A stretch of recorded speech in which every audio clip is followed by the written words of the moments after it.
الحمد لله نحمده ونستعينه ونستغفره ونؤمن به ونتوكل عليه ونعوذ بالله من شرور أنفسنا وسيئات أعمالنا من يهده الله فلا مضل له ومن يضلل فلا هادي له وأشهد أن لا إله إلا الله وحده لا شريك له وأشهد أن محمدا عبده ورسوله أما بعد فإن خير الحديث كتاب الله وخير الهدي هدي محمد صلى الله عليه وسلم وشر الأمور محدثاتها وكل محدثة بدعة وكل بدعة ضلالة وكل ضلالة في النار. أعوذ بالله السميع العليم من الشيطان الرجيم. بسم الله الرحمن الرحيم. قل إنما أنا بشر مثلكم يوحى إلي أنما إلهكم إله واحد فمن كان يرجو لقاء ربه فليعمل عملا صالحا ولا يشرك بعبادة ربه أحدا. وقال تعالى: وما أمروا إلا ليعبدوا الله مخلصين له الدين حنفاء ويقيموا الصلاة ويؤتوا الزكاة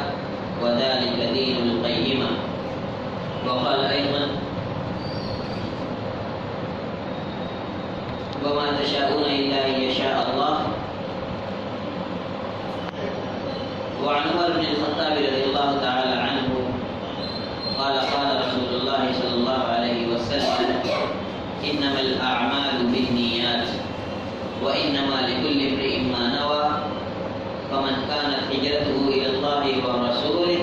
فهجرته إلى الله ورسوله ومن كانت هجرته إلى الدنيا يصيبها أو امرأة يتزوجها فهجرته إلى ما هاجر إليه. محترم اسلامی بھائیوں، آج کا درس نیت اور نیت کے ثواب پر ہے. جو حدیث ابھی آپ کے سامنے میں نے پڑھی اس کے بارے میں علماء امت یہ کہتے ہیں کہ یہ 2/3 دین ہے اور چند ان احادیث میں سے ایک ہے جن پر دین کا دار و مدار ہے. ان احادیث پر ایک سرسری نظر کر لی جائے. جیسے ابو سعید خدری رضی اللہ تعالیٰ عنہ کی حدیث: ان احدکم یجمع خلقه فی بطن امہ 40 یوما نطفہ والی روایت. اور ایک دوسری روایت من احدث، حضرت عائشہ رضی اللہ تعالیٰ عنہ کی روایت: من احدث فی امرنا هذا ما لیس منه فهو رد. متفق علیہ روایت ہے. بخاری مسلم کے الفاظ تھوڑے سے مختلف ہیں. اور تیسری روایت لا ضرر ولا ضرار. چوتھی روایت اتق اللہ حیثما کنت واتبع السیئۃ الحسنۃ تمحها وخالق الناس بخلق حسن. اس طرح کی جو روایتیں ہیں، نعمان ابن بشیر رضی اللہ تعالیٰ عنہ کی روایت: ان الحلال بین وان الحرام بین وبینہما امور مشتبہات. یہ ساری روایتیں علماء امت نے ذکر کیا ہے کہ یہ ایسی روایتیں ہیں جن پر دین کا دار و مدار ہے. یہ حدیث حضرت عمر بن الخطاب رضی اللہ تعالیٰ عنہ العدوی القرشی سے مروی ہے. اور اس کی سند میں یحییٰ بن سعید الانصاری رحمۃ اللہ علیہ سے اس حدیث کو لینے والے راویوں کی تعداد محدثین کے شمار کے مطابق 200 سے زائد ہے. یحییٰ بن سعید الانصاری تک تو سند کے طبقے میں ایک یا دو راوی ہیں، لیکن اس کے بعد بکثرت لوگوں نے اس کو یحییٰ بن سعید الانصاری سے روایت کیا. یہ سند کے تعلق سے کچھ مختصر باتیں. حدیث صحیح ہے، بلکہ ان احادیث میں سے ہے جیسا کہ میں نے بیان کیا جن پر دین کے بہت سے احکام کا دار و مدار ہے. فقہا نے اس کو اپنے حساب سے بہت سے ابواب میں شامل کیا ہے، بلکہ علماء میں سے ایسے لوگ بھی ہیں جن کا کہنا ہے کہ اگر کوئی کتاب لکھتا ہے تو اس کے ہر باب کے شروع میں غور کی بات ہے، کیونکہ اس حدیث کا تعلق نیت سے اس حدیث کو لکھنا چاہیے. تاکہ سب سے پہلے نیت درست ہو جائے اور اس کے بعد اس باب کے احکام ذکر کرے۔ یہ حدیث عمر بن الخطاب خلیفہ ثانی رضی اللہ تعالی عنہ وارضاہ وادخلہ فسیح جنات سے روایت ہے، اللہ کے رسول صلی اللہ علیہ وسلم نے ہجرت جیسے عمل کی مثال پیش کی ہے۔ عمل کا دار و مدار نیت پر ہے، بلکہ تمام اعمال کا دار و مدار نیت پر ہے۔ یہ آپ صلی اللہ علیہ وسلم نے فرمایا وَإِنَّمَا لِكُلِّ امْرِئٍ مَّا نَوَىٰ، اور ہر آدمی کے لیے وہی ہے، اس کو وہی ملے گا جس کی اس نے نیت کی۔ اور اس کے بعد اللہ کے رسول صلی اللہ علیہ وسلم نے بیان فرمایا کہ فَمَنْ كَانَتْ هِجْرَتُهُ إِلَى اللَّهِ وَرَسُولِهِ، تو جس کی ہجرت اللہ اور اس کے رسول کی طرف رہے گی تو اس کی ہجرت اللہ اور اس کے رسول کی طرف ہے۔ اس کو دار کفر چھوڑ کر اپنے دین و ایمان کی حفاظت کے لیے دار اسلام کی طرف ہجرت کا ثواب یقینی طور پر ملے گا۔ لیکن وَمَنْ كَانَتْ هِجْرَتُهُ إِلَى الدُّنْيَا يُصِيبُهَا، کوئی آدمی بظاہر تو دار کفر سے دار اسلام کی طرف ہجرت کر رہا ہے، دیکھنے والوں کو یہی لگے گا کہ دوسروں کی طرح یہ بھی تو ہجرت کر رہا ہے، لیکن اس کی نیت اللہ کی رضا، اپنے دین و ایمان اور عقیدے کی حفاظت نہ ہو کر کے یہ ہے کہ ہم کوئی دنیاوی غرض، دنیاوی مقصد یا فائدہ، روزگار، کسی کی خوشنودی اور رضا، یا کوئی کسی کے یہاں بخشش اور عطیہ اور تحفہ پالے گا۔ بہت سے لوگ بادشاہوں کی زیارت کرتے ہیں کہ انعام و اکرام سے نواز دے گا، تو اگر اسلامی ملک کے کسی بادشاہ کی طرف بظاہر کوئی ہجرت کرے اور ایسے ملک سے جہاں بہت زیادہ اہل اسلام کو ستایا جا رہا ہو اور وہاں سے ہجرت کا سلسلہ جاری ہو، تو بظاہر دیکھنے میں لگے گا کہ اس کی ہجرت بھی دار کفر سے دار اسلام کی طرف ہے، لیکن نیت کے فرق سے اس کو ہجرت کے ثواب سے محروم کرنا پڑے گا۔ اب امرأتی یتزوجھا، یا کسی ایسی عورت کے لیے کوئی اپنا گھر بار چھوڑے جس سے وہ شادی کرنا چاہتا ہے، فہجرتہ الی ما ہاجر الیہ، تو اس کی ہجرت اسی چیز کی طرف ہے جس کی طرف وہ ہجرت کر رہا ہے۔ اللہ کے رسول صلی اللہ علیہ وسلم نے ہجرت کے الفاظ کو کئی مرتبہ دہرایا۔ یہ صرف بار بار ایک بات کے ریپیٹ کرنے یا تکرار محض کے لیے نہیں ہے، بلکہ پہلی مرتبہ ہجرت جیسے عمل کا مقام و مرتبہ دکھلا رہے ہیں، اور دوسری مرتبہ اللہ کے رسول صلی اللہ علیہ وسلم یہی بتلا رہے ہیں کہ اتنا عظیم اجر اور ثواب والا عمل بھی جب اس کی نیت کرنے والے کی خالص نہیں ہوگی تو اس کے ثواب سے محروم کر دیا جاتا ہے۔ اور دوسری چیز، اس کام کی حقارت اور اس دنیاوی فائدے کی حقارت کی طرف اشارہ ہے کہ آخرت کے اجر و ثواب کے بدلے وہ انسان کتنا معمولی سا فائدہ حاصل کرنے کے پیچھے بھاگ رہا ہے۔ اسلاف کرام کے بارے میں آتا ہے کہ وہ نیت کی اصلاح کی سب سے زیادہ فکر کرتے تھے، کیونکہ اگر انسان کی نیت خالص نہ ہو تو انسان کا اچھا سے اچھا عمل بھی برباد ہو جاتا ہے، بلکہ اس کے لیے وبال بن جاتا ہے۔ مثال کے طور پر نماز جیسی عبادت جو اللہ تبارک تعالیٰ کو سب سے زیادہ پسند ہے اور جس کی ارکان اسلام میں سے اللہ کے رسول صلی اللہ علیہ وسلم نے سب سے زیادہ تاکید فرمائی ہے، کوئی آدمی کسی آدمی کو دیکھ کر نماز کو خوب سنوار کے پڑھنا شروع کرے، خشوع و خضوع کو ایک دم اس کے اعلیٰ ترین معیار تک پہنچا دے۔ مقصد یہ نہیں ہے کہ ایک خشوع اور خضوع سے اللہ کو راضی کیا جائے، مقصد یہ ہے کہ دیکھنے والا مجھے بڑا متقی اور پرہیزگار سمجھے۔ اب ذرا سوچئے، نماز جیسا عمل اس کی نیت میں جب خرابی آئی تو وہ شرک خفی تک لے گیا، جس کو اللہ کے رسول صلی اللہ علیہ وسلم نے شرک اصغر کہا ہے، اور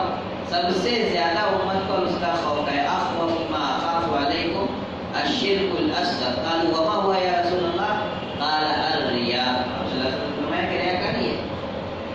لیکن اللہ تبارک تعالیٰ بندے پر بہت مہربان ہے۔ ریاکاری شیطان کے وسوسے سے آتی ہے۔ شیطان انسان کو ورغلاتا ہے، دیکھو پیچھے فلاں آدمی بیٹھا ہے، آپ کی نماز دیکھ رہا ہے، اگر جلد بازی میں عجلت سے پڑھو گے تو لوگوں سے بیان کرے گا وہ بہت عجلت میں نماز پڑھتا ہے، جلد بازی میں رہتا ہے اور نکل جاتا ہے۔ بنا بنا کے پڑھو، نام ہوگا، شہرت ہوگی، اور اس کی نیت میں کھوٹ آ گیا۔ لیکن وہ بندہ اگر اپنی نیت پہ واپس پلٹ جاتا ہے اور پھر نیت کی اصلاح کر کے اخلاص کے ساتھ نماز ادا کرتا ہے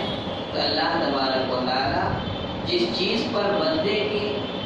قدرت نہیں ہے، قابو نہیں ہے، اور اس کے اختیار سے باہر ذہن بہت جاتا ہے، اس پر معاوضہ نہیں کرے گا۔ محققین اہل علم کا یہ ہے،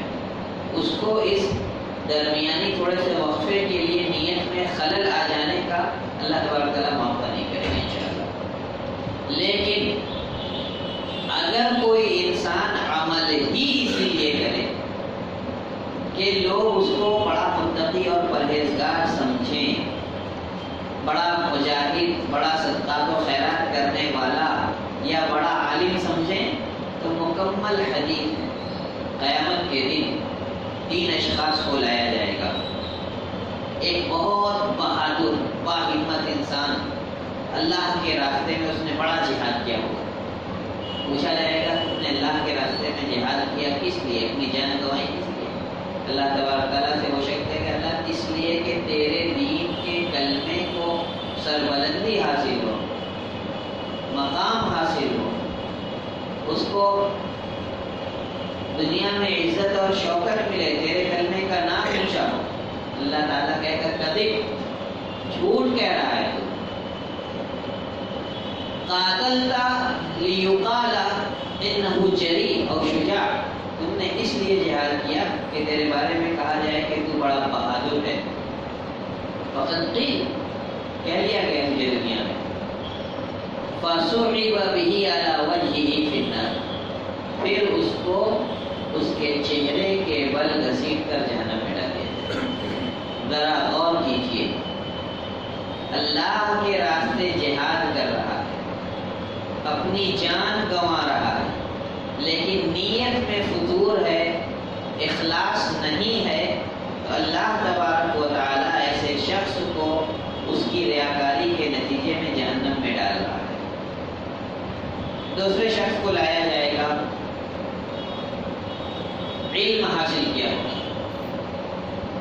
اور علم حاصل کر کے لوگوں کو بہت علم سکھلایا ہوگا اس نے، لیکن اس علم کے سکھلانے کے پیچھے اللہ کے دین کی اشاعت، اسلامی دعوت کا فریضہ انجام دینا نہ ہو کر کے ناموری مقصود ہوتی ہے۔ ہمارا نام ہو، لوگ ہمیں جانیں کہ بہت بڑا عالم ہے، اس کے پاس بہت علم ہے، یہ باتیں کرتا ہے تو منہ سے علم کے چشمے پھوٹتے ہیں، تعریف ہو، ایسے شخص سے بھی وہی سوال ہوگا، تو نے علم سیکھا کیا؟ کہ اللہ میں نے علم سیکھا تیرے دین کا، تیرے بندوں کو اس کو پڑھایا سکھایا، تیرے دین کی نشر و اشاعت کے لیے، اس کی دعوت کو عام کرنے کے لیے۔ اللہ تبارک تعالیٰ اس سے بھی کہے گا کذب، تو نے جھوٹ کہا، تم صحب به علی وجهه فیلقی فی النار، پھر اس کو چہرے کے بل گھسیٹ کر کے جہنم میں ڈالیں۔ غور کا مقام ہے، علم دین اور عالم جس کے بارے میں اللہ تبارک و تعالیٰ کا ارشاد ہے کہ انما یخشی اللہ من عبادہ العلماء،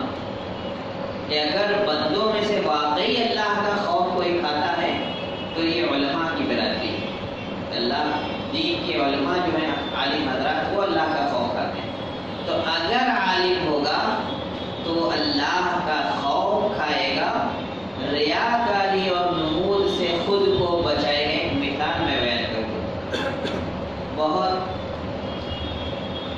عصر حاضر کے علماء میں سے بہت جید عالم ہے اور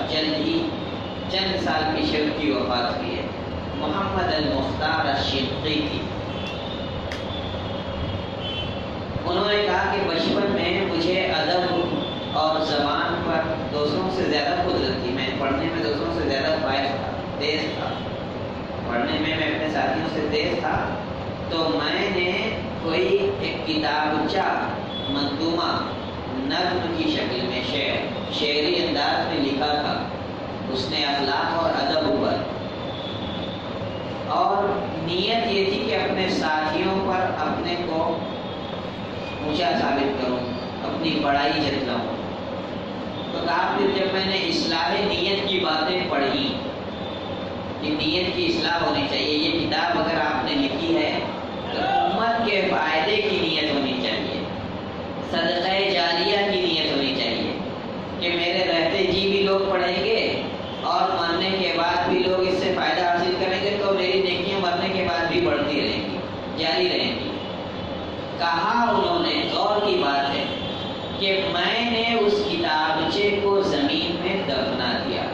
اس رسالے کو، علمی رسالہ لکھا تھا، زمین میں دفنا دیا، اور بعد کو وہ لکھتے ہیں کہ کاش میں نے اس کو دفنانے کے بجائے کہیں چھپا کر کے رکھ لیا ہوتا، اور جب نیت کی درستگی ہو گئی ہوتی، میری نیت ٹھیک ہو گئی ہوتی، تو اس کو لوگوں کے فائدے کے لیے،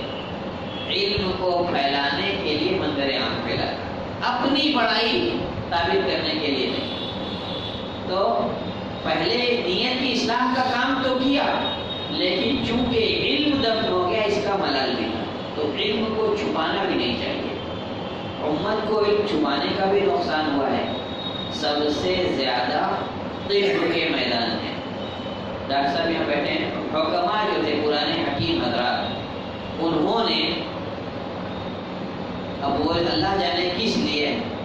اپنے پاس موجود فن کو لوگوں کو سکھایا نہیں۔ نتیجہ کیا ہوا کہ وہ جو طریقہ طب تھا، یونانی طریقے تھے، جڑی بوٹیوں سے علاج، اور جس کی آج کے دور میں سب سے زیادہ ضرورت محسوس کی جا رہی ہے، وہ ان پرانے حکیموں کے ساتھ دفن ہو گیا۔ لہذا علم کو چھپانا بھی نہیں چاہیے، لیکن علم کو اپنے نام کو روشن کرنے کے لیے بھی استعمال نہیں کرنا چاہیے۔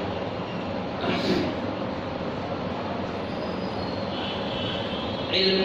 اللہ تبارک تعالیٰ کا بہت بڑا عطیہ ہے، وہ ایک الگ موضوع ہے، کبھی اس پر بات ہوگی۔ تیسرا شخص جو قیامت کے دن لایا جائے گا وہ مالدار ہوگا ہے، اللہ کے راستے میں طرح طرح خرچ کیا ہوگا، مجاہد کی تیاری کرا دی، غریب کی غریب پروری کر دی، اللہ کے راستے میں جب بھی کسی طرح خرچ کرنے کا موقع ہے خرچ کیا اس نے،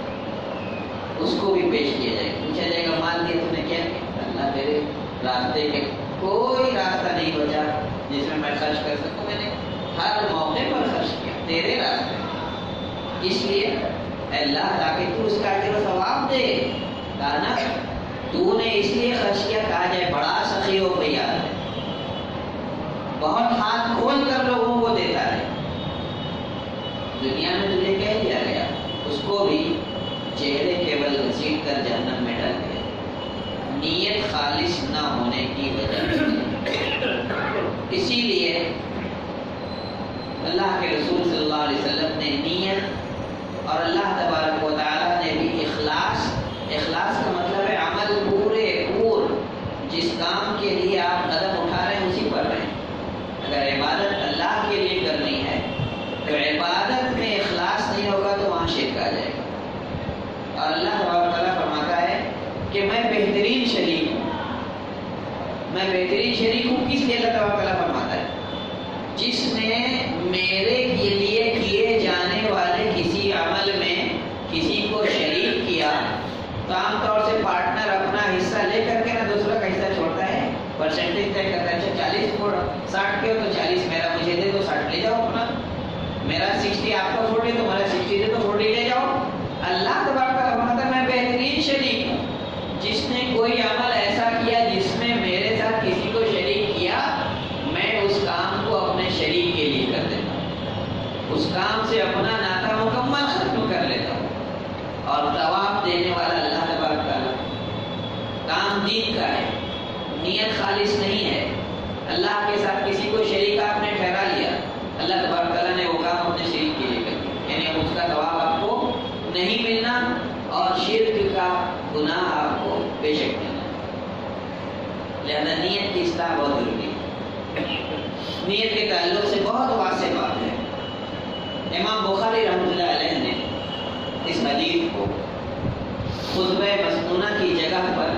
صحیح بخاری میں سب سے پہلے ذکر کیا، اور یہی وجہ بنیاد بنا کر کے بہت سے امام کہتے ہیں کہ اس حدیث کے کتاب کی ابتدا کرنی چاہیے، بلکہ میں نے جو بات کی ہر باب کے شروع میں یہ حدیث رکھنی چاہیے. فقہا نے اس حدیث کو نیت کے تعلق سے بہت سے فروعی مسائل میں نیت کا کیا مقام ہے اس میں استعمال کیا. مثلا چند ایک مثالیں، کسی آدمی کی بیوی نے آ کر کے اس کو بہت زیادہ مجبور کیا، چلو مجھے طلاق دو. نیت کی ایک مثال ہے. اور بالکل مجبور کر دیا جب بیوی نے شوہر کو، تو شوہر نے کہا کہ انت طالق طلاق، کہ تمہیں 3 طلاق ہے، یا انت طالق من عقالکی، تو اپنے بندھن سے آزاد ہے. نیت یہ ہے کہ جان چھوٹ جائے، ابھی یہ یہاں سے ٹلے، طلاق دینے کی نیت نہیں. علماء کرام کا اختلاف.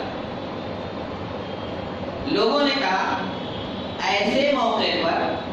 جب بحالت مجبوری اپنے منہ سے طلاق کا لفظ نکالے تو اس سے پوچھا جائے گا مقصد کیا ہے. اگر وہ کہے کہ میں عرب ہوں، اور عرب جب اونٹنی کو اس کے عقال سے باندھنے کی رسی سے چھوڑتے ہیں تو کہتے ہیں کہ طالق من عقلک، جاؤ تم اپنے بدن سے آزاد ہو، گھومو ٹھہرو. ہاں، اور اس کا مقصد یہ تھا کہ میں اونٹنی والے معنی میں اس کو لغوی معنی میں استعمال کر لوں اور نیت میری طلاق کی نہ ہو، تو بہت سے فقہاء جانب کہ اس کو طلاق نہیں. یہ اختلاف دکھا رہے ہیں. نیت کے تعلق سے فقہاء نے اس کو بے تحاشا بابوں میں اس حدیث کو دلیل بنا کر کے اس سے مسائل ثبت کیے. عقیدے کے باب میں علماء عقیدہ نے اس کو دلیل بنا کر کے بہت سے عقیدے کے احکام ثبت. تو میں نے کہا اس حدیث پر 2/3 دین کا جو دار و مدار ہے وہ اسی وجہ سے ہے کہ نیت ہی ہر کام کی اصل اور بنیاد ہے. اور عقل مند کا، باہوش آدمی کا کوئی قدم بغیر نیت کے اٹھ نہیں سکتا. بہت سے لوگ کہتے ہیں قرآن مجید میں نیت کا لفظ نہیں آیا. نیت کے ہم معنی الفاظ قرآن مجید میں بکثرت ہیں. من ارادہ، ومن یرید حیات الدنیا نؤتیہ منہا، ارادے کا لفظ آیا، ابتغاء کا لفظ آیا، اور دوسرے الفاظ اس کے ہم معنی ہیں، جس سے اللہ تبارک نیت کی طرف اشارہ فرماتا ہے.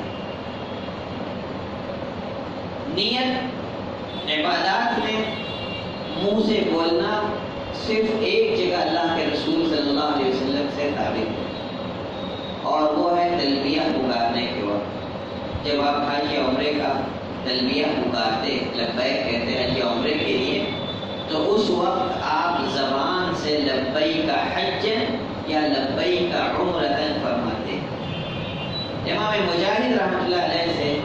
اس سے آگے کی تھوڑی سی بات مروی ہے کہ احرام کی نیت کرنے کے وقت تلبیہ پکارنے سے بھی پہلے کس چیز کا احرام باندھ رہا ہے، حج کا یا عمرے کا، اس کو زبان سے ادا کرنا چاہیے. اس کے علاوہ کسی جگہ زبان سے فرض نماز سے پہلے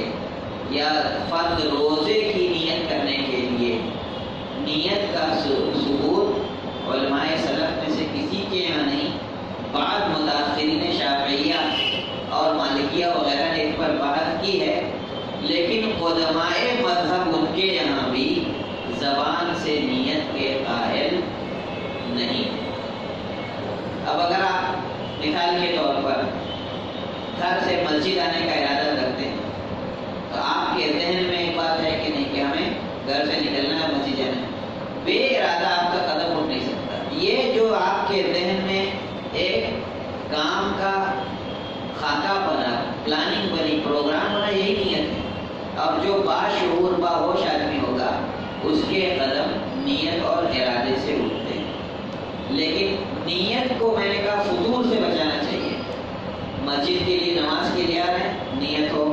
طہارت حاصل کریں گے نماز کے لیے شرط ہے وضو کرنے سے یہ ہوتا ہے جو حدیث میں مذکور ہے پانی کے ہر قطرے کے ساتھ گناہ جھڑتے ہیں اللہ تبارک تعالیٰ مقام بلند کرتا ہے مسجد آنے کے لیے ہر قدم کے اٹھنے کے وقت اور ہر قدم رکھنے کے وقت ایک گناہ معاف کرتا ہے یہ نیت سب خالص ہے نیت لیکن اسی نیت میں کھوٹ آ جائے اللہ کے رسول صلی اللہ علیہ وسلم کے زمانے میں لوگ تھے ایسے جو مسجد آتے تھے صف بندی میں صفوں میں لگتے تھے پوری نماز پڑھتے تھے لیکن نیت میں زمین آسمان کا فرق ہوتا ہے ایک یہ نیت والے لوگ آتے تھے وضو کریں گے یہ ثواب ملے گا راستہ طے کریں گے یہ نیکیاں ملیں گی نماز خوشی وضو سے پڑھیں گے جماعت کے ساتھ اکیلے نماز سے 70 گنا افضل ہے وغیرہ وغیرہ سب کچھ یا 24 گنا افضل ہے کچھ لوگ آتے تھے ان کا نقشہ اللہ تبارک تعالیٰ نے قرآن مجید میں کھینچا ہے ان کی نیت لوگوں کے کچھ کہنے سے بچنے کی ہوتی تھی کہ کوئی ہمارے بارے میں کچھ کہے نہیں سورہ نساء ان المنافقین یخادعون اللہ وهو خادعهم واذا قاموا الى الصلاة قاموا كسالى يراؤون الناس ولا يذكرون الله الا قليلا منافقین اللہ کو دھوکے میں رکھنا چاہتے ہیں حالانکہ اللہ تبارک تعالیٰ خود انہیں غفلت میں رکھے ہوئے وَإِذَا قَامُوا إِلَى الصَّلَاةِ نماز کے لیے کھڑے ہوتے ہیں تو کیا ہوتا ہے نہ ان کی نیت اللہ کی خوشنودی نہ ان کے ذہن میں یہ بات کہ وہ اللہ سے سرگوشی کے لیے کھڑے ہوئے ہیں نہ ان کے ذہن میں یہ بات کہ یہ 5 نمازیں ایسے ہی ہیں جیسے آدمی کسی نہر میں 5 مرتبہ غوطہ لگائے گناہوں سے صفائی ہوتی چلی جائے بات کیا ہے مسلمانوں کے معاشرے میں ہمیں منافق نہ پہچان لیا جائے وَإِذَا قَامُوا إِلَى الصَّلَاةِ کھڑے ہوتے ہیں قاموا كُسالى کسل مندی سے سستی سے بڑے ہی دل کے جبر کے ساتھ جیسے کسی کو زبردستی لا کر کے کہیں کسی کام پر لگا دیا جائے وَلَا يَذْكُرُونَ اللَّهَ إِلَّا قَلِيلًا مفسرین کرام کی اکثریت یہی ہے کہ یہاں قلت کا لفظ عدم کے معنی میں ہے کیونکہ قلت کا لفظ عربی زبان میں قلیل معنی تھوڑا ہوتا ہے اور کبھی اللہ کا جب لفظ آتا ہے تو اس کا معنی مطلق نفی ہوتا ہے تو کہا کہ اللہ کا مطلق ذکر نہیں کرتے وہ نماز صرف لوگوں کے دکھانے کے لیے یراؤون الناس بس یہی مقصد ہوتا ہے لوگ دیکھ لیں کہ نماز کے لیے آیا مسلمان سمجھیں کچھ اور نہ سمجھیں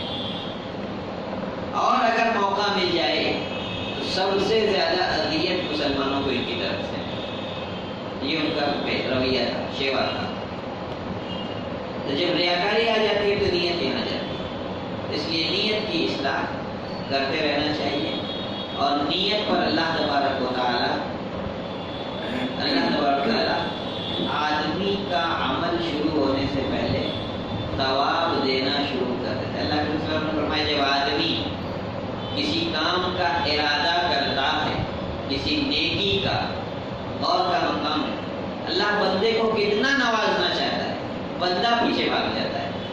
ابھی اس نے صرف نیت کی ایک نیکی لکھ دی گئی اور پھر جب اس نے وہ عمل کیا تو اللہ تبارک تعالیٰ 1 سے 10 10 سے 70 70 سے 700 گنا اس کے اخلاص نیت کے خلوص اس کے خشوع و خضوع اس کی للہیت کے حساب سے اس کو اس کا جو ثواب دیتا ہے اور جب بندہ برائی کی نیت کرتا ہے